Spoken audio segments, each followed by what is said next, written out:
Police ફરિયાદ મુજબ તારીખ 22/12/2025ના રોજ સાંજના સમય દરમિયાન પુનગામ નજીક કેબલ બ્રિજ પર એક બુલેટ અને 4 4 વ્હીલ વાહનોને પૂર ઝડપે તથા ગફલતભરી રીતે ચલાવવામાં આવ્યા હતા.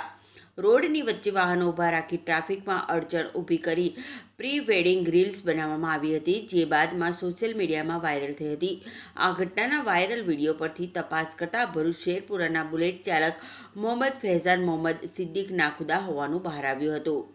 પ્રી વેડિંગ શૂટિંગ માટે ઉપયોગમાં લેવાયેલી 4 વ્હીલ ગાડીઓ ભરૂચના તુફેલ ગુલામ પટેલ, સુફિયાન ઉસ્માન મંસૂરી, અયાઝ સાદિક મનિહાર અને સાહિલ ઇકબાલ રાજ દ્વારા ચલાવવામાં આવી હોવાનું તપાસમાં જણાયું છે.